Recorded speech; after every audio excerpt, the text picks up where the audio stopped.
Hi, I'm ELENA GEORGIU. Welcome to the Global News and another episode of the Trauma Recovery Series.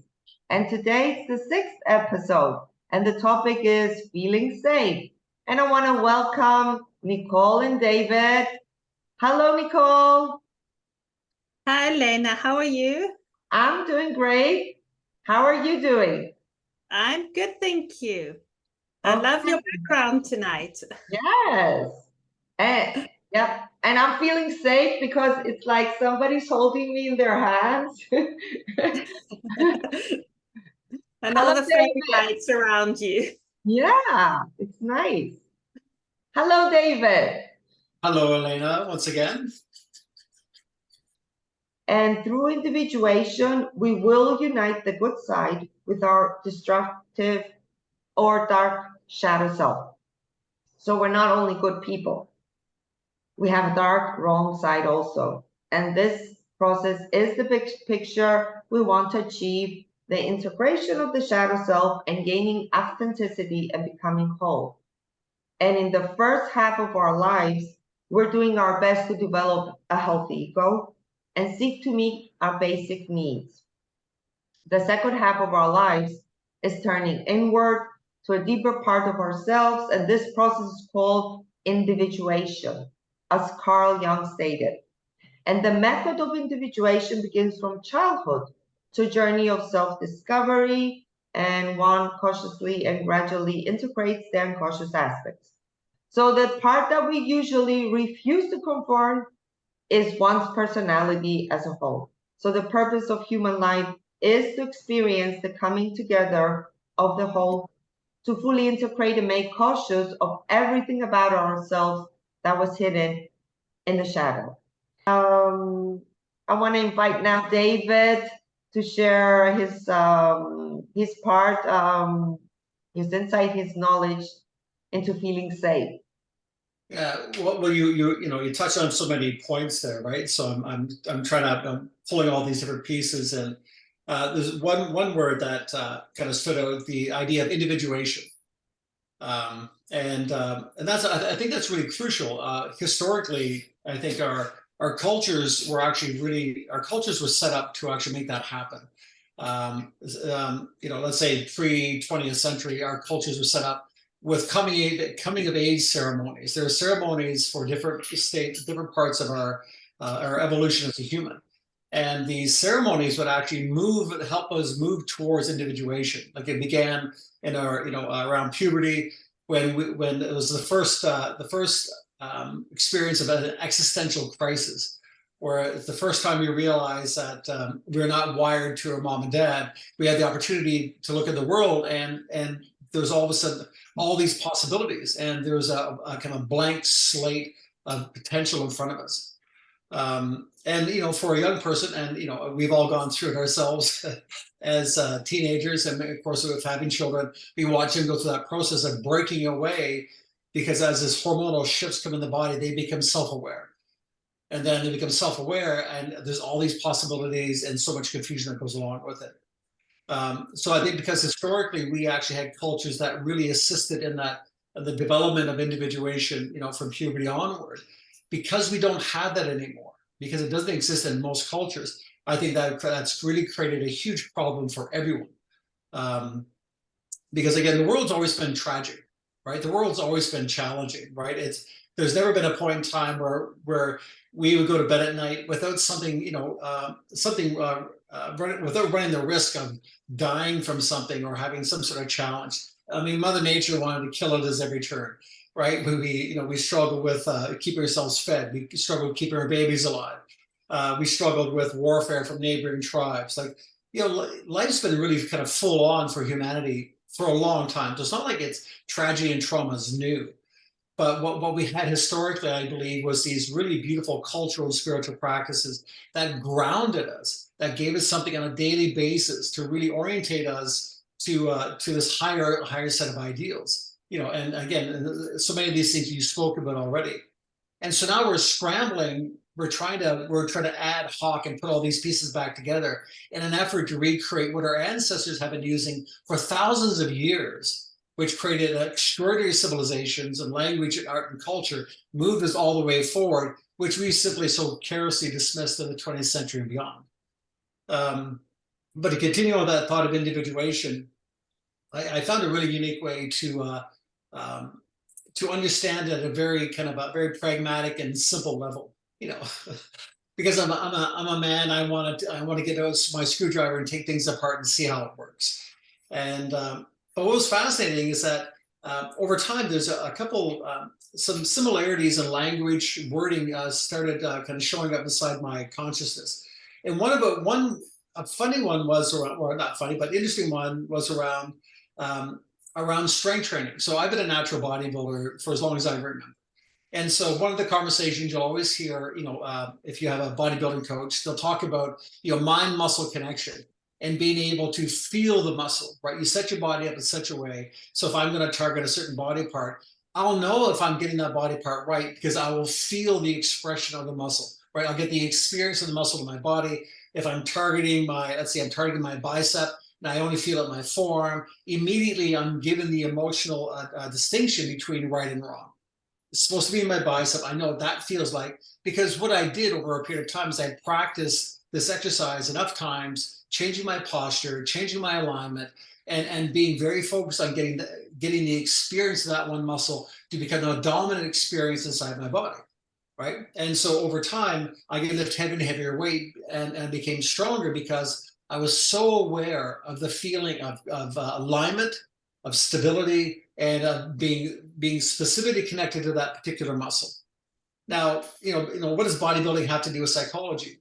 Well, it's the same language, right? So with the process of individuation, we're assuming that there's going to be the adoption of a philosophy, a moral compass, a way of being in the world. Now, this is an idea up here, but it's also it's an embodied idea, or it certainly should be an embodied idea. So if we have a set of values or character traits that we choose to live by, well, there's one thing knowing right and wrong up here, but you can actually experience the difference inside your body. And it's paying attention to it at the simple level of, well, what I often ask my clients is that if you were to pick two to three character traits, 2 to 3 values or virtues that if you live by them on a daily basis, that would change the trajectory of your life going forward, what would they be? And so, for example, I had chosen courage, truth, and compassion as my three primary virtues. And these are virtues I'm trying to live up to. It's not that I live by them 100%, but they're my ideal, right? My vision in the sky that I'm aiming towards on a daily basis. But I understand what they mean, the impact they're going to have on my life. But more importantly, I know what they feel like inside my body, which means I also know what it feels like when I'm not that. If I'm not feeling courageous, I know instantly that I need to check into exactly, why the loss of courage? Why am I responding the way I am? So I'm not so much interested in the problem. I'm more aware of my reaction. And so I'm not focusing on the outside, I'm focusing on the inside. Why has courage suddenly left me? What just happened to create the feeling of worry and anxiety? So I'm not trying to find the person or situation responsible. I'm trying to look inside. So why did I lose that? Right? If I'm feeling less than truthful. So if let's say my response is to say something or even internally, that's not true. Maybe it's a judgment that I'm casting at somebody for something they said. And so I have this little sarcastic remark that I keep to myself. But I watch the language come up and I'm going, that's not true. So the idea of telling a lie actually is a feeling inside. So I'm not looking to the person outside of me. I'm looking to inside of me to see, why was I telling a lie? Why was I not being truthful? And so when you practice the art of these virtues, you practice it's the same way you practice the art of building a muscle. It's actually the same response inside the nervous system. You can do exactly the same thing, which was so much more, for me, it was way easier because it became less philosophical and more neurological. It was more something that I could practice inside my body. And, you think about it, we have these phrases, and I think I've mentioned this once before in different conversations. The phrase that saying, well, ELENA, that's so uncharacteristic of you behaving this way right now, but totally characteristic of you if you're 14.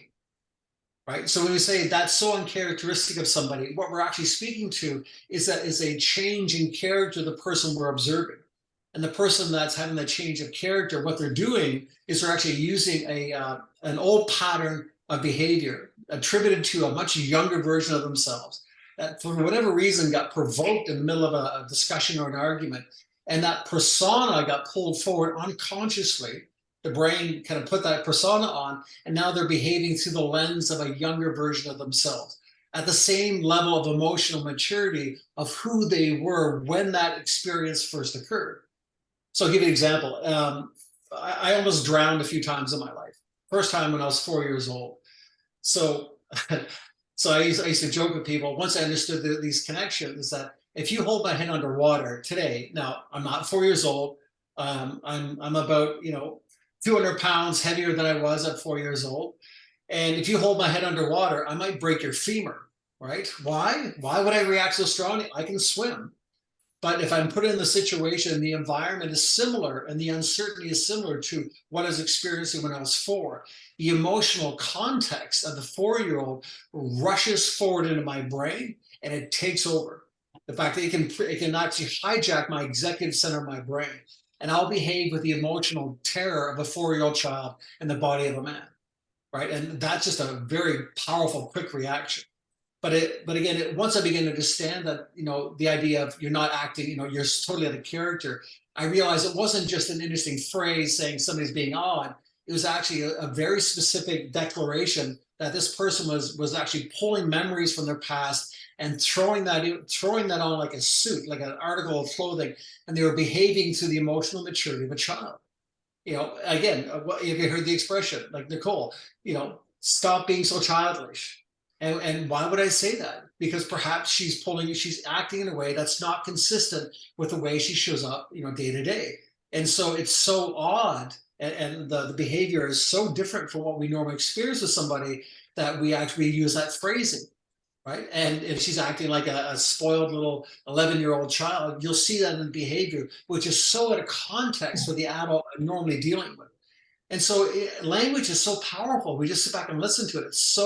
It's diagnostic. That's what I like. It's so diagnostic. And if as adults, if we're willing to pay attention, right, in here, because we're responsible in here. Before we started this conversation, we talked about this research that was done, I think it's at the University of Tel Aviv, and they were looking at the research is around something called affected reality. And affect is the clinical term for emotions, right? So, we like to use big words. Makes me appear much more intelligent. Next time I'll be wearing glasses. But affected reality really looks at the fact that how I'm feeling can actually change in my perception of what I think I'm seeing. Right? It can really alter reality.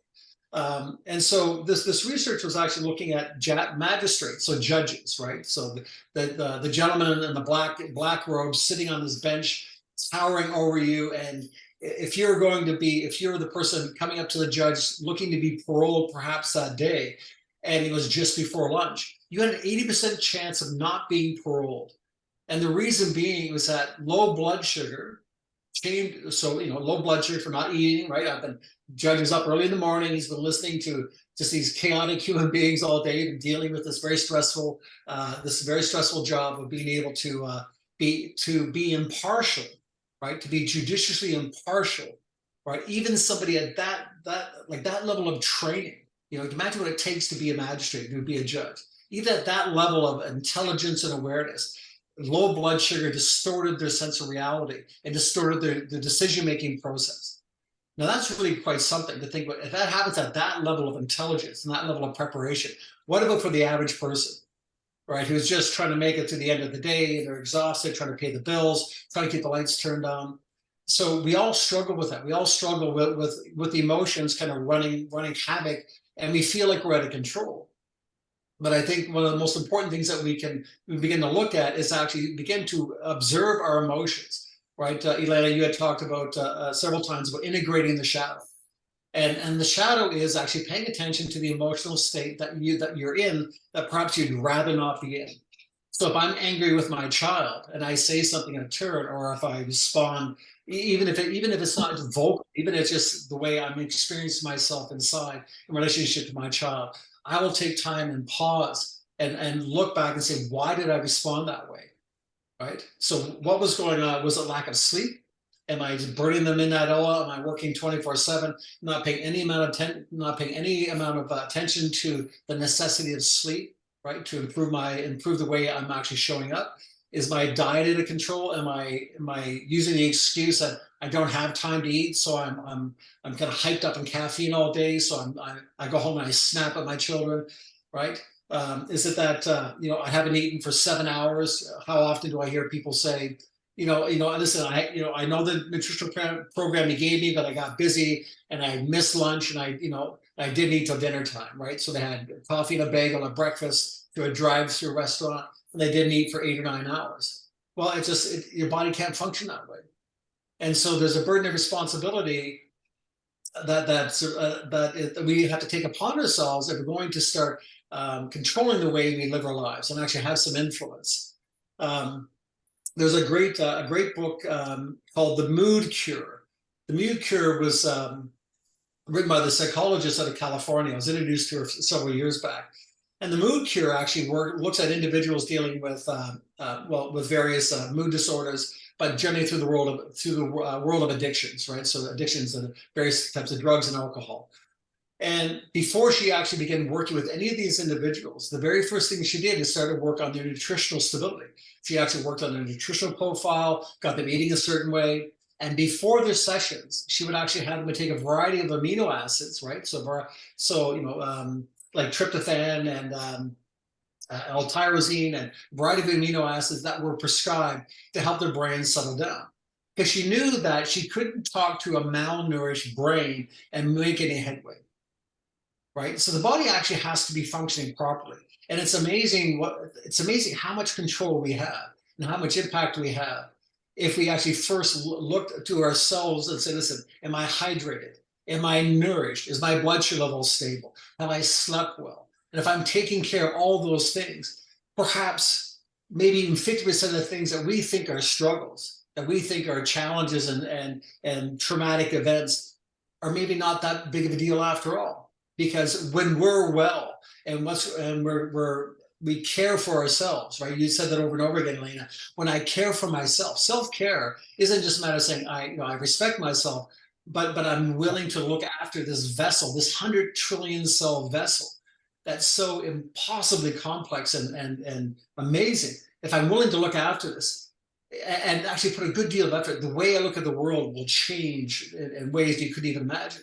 So I think sometimes the struggles that we have on the outside, and again, not feeling safe, well, not feeling safe is an adrenal response. And if we've lived in experiences, which all of us have, experiences where fight or flight has been a big part of our reality, then there's a nutritional cost to that. There's a metabolic cost to that. And so instead of actually just working on the psychological part of it, we need to spend at least as much time, if not more, on the physiological part of it. Because when I learned how to heal this thing here, right, my body's ability to withstand the stressors and challenges of the day, which there always seems to be, it's not going away, but my ability to respond properly and to recover from these daily struggles is more likely to occur when self-care is really paramount in my life. Right, so it's just there's no really easy answer, and I think there's a question that I used to pose years ago, like, why me? Like, why the hell me? I didn't do anything wrong. I didn't ask for any of this, right? I didn't ask for this abuse. I didn't ask for, I didn't ask to be afraid. Like, I just want to be a kid. I just want to be like any other kid and live and grow and have fun and have all those great experiences, and I hadn't none of them. And so I had to let go of the why me. And I kind of put it on and say, well, why not? Like, I wasn't singled out by the universe. It's just it was a random placement in the universe. But I began to realize, once I dropped the why me conversation, I said, well, it's still my life, it's still my body, it's still my responsibility. And once I leaned into it and I became interested and exploring, and ELENA, listen to you speak, and it's so obvious the depth that you've gone to and understanding. And I think that paints such a beautiful picture, and that's the responsibility that we have. Because either we live by the old adage where hurt people hurt people, right? Either we use that as the excuse, or we take the burden of responsibility and say, listen, the buck stops here. I'm not going to move this tragedy forward into any other lives beyond mine. And I'm willing to be a champion for my own life. And when I do so, when I'm willing to take that challenge on, I'm more than capable of actually potentially influencing the lives of thousands of people who've not yet made that decision. So yeah, so these conversations are beautiful for all that. Yeah, exactly. And you're right, David. We have to take responsibility, not only the emotional side and our health and our bodies, to eat well and, exercise and all that is essential. Because I think, all these illnesses and it's because of this trauma situation that we have been. But if we take responsibility to heal and accept what happened, we still have a life. We're not going to die now. We have to live, right? And continue our journey and forgive. Because the people that, let's say, took part in this journey of the trauma and all that, they have been taught also. So they were hurting too, and they didn't know. So they were affected, and they passed it out to us. So why should we blame them? Nobody's to blame. We just have to move on and just take responsibility and care for us individually, and then we can care for other people.